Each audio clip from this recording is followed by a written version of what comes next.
வணக்கம், good morning, happy morning, wonderful morning. நேத்து நான் ஃபிக்ஸட் மைண்ட் செட்டு பத்தி பேசினேன். டேலண்ட்டு, மைண்ட் செட்ட பத்தி பேசினேன். டேலண்ட்டுங்கிறது உங்க கதவ தொறக்கிறது. உங்க மைண்ட் செட்டு தான் உங்க லைஃப்ல நீங்க சக்ஸஸ்ஃபுல்லா இருக்கீங்களா, இல்லையாங்கிறத நிர்ணயிக்கும். இப்ப திரும்பி ஒரு எக்ஸாம்பிளோட சொல்றேன். ஒரு டெண்டுல்கர் இருந்தான், ஒரு காம்ப்ளி இருந்தான். 2 பேருக்கும் டேலண்ட் இருந்தது. இன்னைக்கு காம்ப்ளி எங்க இருக்கான், டெண்டுல்கர் எங்க இருக்கான், கேரியர் எந்த டைரக்ஷன்ல போச்சுன்னு பாருங்க. காம்ப்ளிக்கு இருந்தது ஃபிக்ஸட் மைண்ட் செட். டெண்டுல்கருக்கு இருந்தது growth mind set. Tendulkar adapt பண்ணிகிட்டே போனான். டென்னிஸ் எல்போ வரைச்சா ஒரு வாட்டி அடாப்ட் பண்ணான்.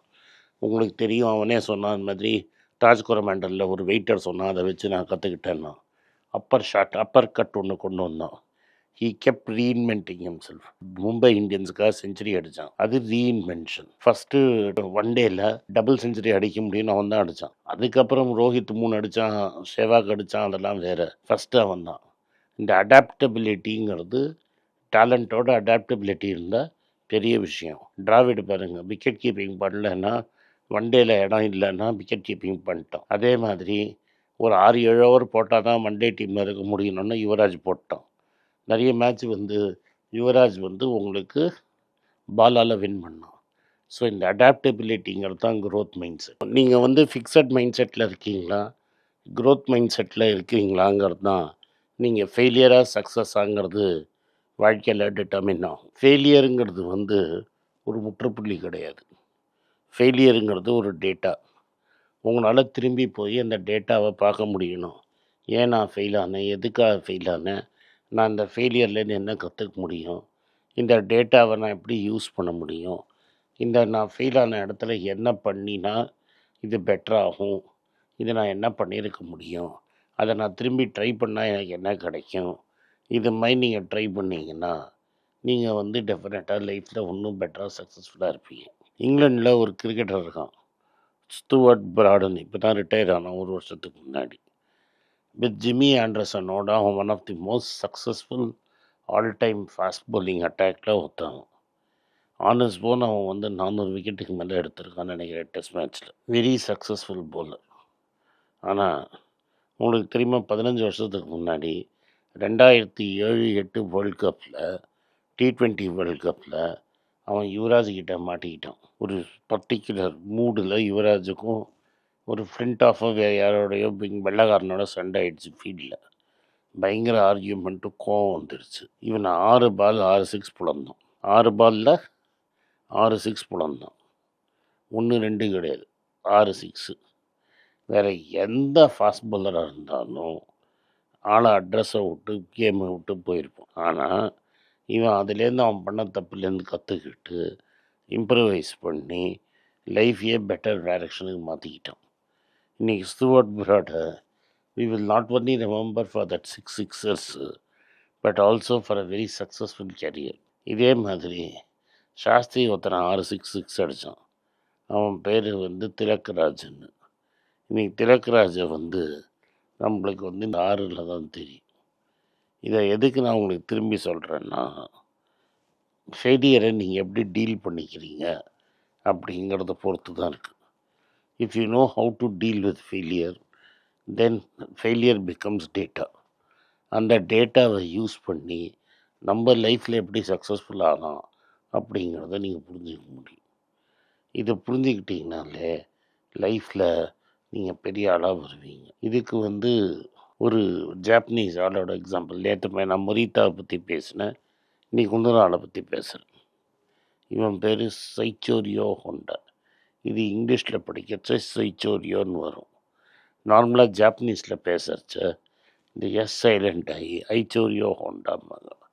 ஸோ ஐஸ்வர்யா ஹோண்டாங்கிறவர் 1906 ஒரு ஊரில் பிறகுறாரு, which is away from Tokyo. அவங்க அப்பா ஒரு பிளாக் ஸ்மித், டூல்ஸ் அடித்து பண்ணி கொடுக்குறவர். பைசைக்கிள் வந்துருச்சு, ஸோ பைசைக்கிள் ரிப்பேர் பண்ணி கொடுப்பாரு. டோக்கியோவில் போய் பைசைக்கிள் வாங்கிட்டு இந்த ஊரில் ரிப்பேர் பண்ணி கொடுத்து ஒரு சின்ன ப்ராஃபிட்டுக்கு விற்று சம்பாதிச்சிட்ருக்கிறார். இந்த ஐஸ்வர்யா ஹோண்டா இவனோட பையன் பயங்கர சேட்டை. அவன் என்ன பண்ணான்னா, அவங்க ஊர்லேருந்து 20 கிலோமீட்டரில் முதல் வாட்டி ஆர்ட் ஸ்மித்துன்னு ஒரு வெள்ளைக்காரன் ஃப்ளையிங் டெமான்ஸ்ட்ரேஷன் காமிச்சான். இவங்க அப்பா சைக்கிள் ரிப்பேர் பண்ணுவார்னு நான் சொன்னேன்ல, அவங்க அப்பாவோட ஒரு சைக்கிளில் ஃப்ளிக் அடிச்சுக்கிட்டு 20 கிலோமீட்டர் குரங்கு பெடல் அடிச்ச அங்கே போய் ஒரு டிக்கெட் வாங்கிறதுக்கு காசு கிடையாது. ஒரு மரத்து மேலே ஏறி அந்த மரத்தை வந்து மரவெல்லாம் பண்ணி 4 பிரான்ச்சாக உடைஞ்சு அவரை ஈஸியாக அவரை பார்த்துட முடியாத மாதிரி பண்ணி ஃபுல் அண்ட் ஃபுல்லாக அந்த ரோட் ஷோவை பார்த்துட்டு திரும்பி வர்றார் வீட்டுக்கு. வந்தோடனே அவங்க அப்பா பெல்ட்டை கேட்டுறாரு, என்னடா பொண்ணு எங்கே போனேன், என்கிட்ட ஏன் சொல்லிட்டு போகலன்னு. இவன் எதுக்கு போனேன் எங்கே போனேன்னு கிளியராக சொன்னோன்னா அவங்க அப்பா அவனை உட்காத்தி வச்சு என்னெல்லாம்டா கற்றுக்கிட்ட, அது என்ன நடந்தது, டீட்டெயில்டாக விஷயத்தை போட்டு வாங்குறாரு. பின்னாடி அந்த பையன் போய் ஒரு மெக்கானிக் கடையில் சேர்ந்து பெஸ்ட்டு மெக்கானிக் ஆகி ஆயிடான். அந்த மெக்கானிக் கடையில் இருக்கும்போதே அவன் என்ன பண்ணுறான்னா, ஒரு ரேஸ் ஓட்டணும்னு அவனுக்கும் அவன் பாஸுக்கும் ஐடியா. ஆனால் காரெல்லாம் ரொம்ப காஸ்ட்லி, அது மாதிரி கார் கிடைக்காது. ஸோ அவன் என்ன பண்ணுறான், ஒரு ஏரோப்ளைன் இன்ஜின் கர்டிஸ் ஏர்ப்ளைன் இன்ஜினை தூக்கி ஒரு ஃபோர்டு, அந்த காலத்து ஃபோர்டு வந்து மாடல் டி மாதிரி ஒரு காரோட இதில் சேசஸில் ஃபிட் பண்ணி ரேஸை போய் ஃபஸ்ட்டு வரான். நான் எதுக்கு சொல்ல வரேன்னா, ஃபெயிலியருங்க நிறைய திங்ஸ் ட்ரை பண்ணான் அவன் வாழ்க்கையில். நீங்கள் பின்னாடி போக போக பார்த்தீங்கன்னா பல விஷயங்கள் ட்ரை பண்ணுறான், பல விஷயங்கள் ஃபெயில் ஆகிடுது. இருந்தும் மனம் தளராமல் பண்ணி பண்ணி பண்ணி சக்ஸஸ்ஃபுல்லாகிறான். இதில் வந்து கடைசியில் என்ன பண்ணுறான், இந்த ஷாப்பு சக்ஸஸ்ஃபுல்லாக இருக்கும்போது இவனே பிஸ்டன் ரிங்ஸ் பண்ணுறான். இந்த பிஸ்டன் ரிங்ஸை ஒரு 5-6 வருஷம் டெவலப் பண்ணி ஒரு வழியாக டொயோட்டா ஒத்துக்கிறாங்க, நான் வாங்கிக்கிறேன்னு. ஒழுங்காக இந்த பிஸ்டன் ரிங் பிஸ்னஸ் நடந்துட்டு இருக்கும்போது தேவையில்லாமல் ஒரு இது வருது, சுனாமி அண்டு எர்த்குவேக்கு. அவன் $65 மில்லியன் கட்டியிருந்தா எல்லாம் கையை விட்டு போயிடுச்சு. நம்மளாம் இருந்தால் பைத்தியம் பிடிச்சி சொல்லிட்டே இருப்போம்.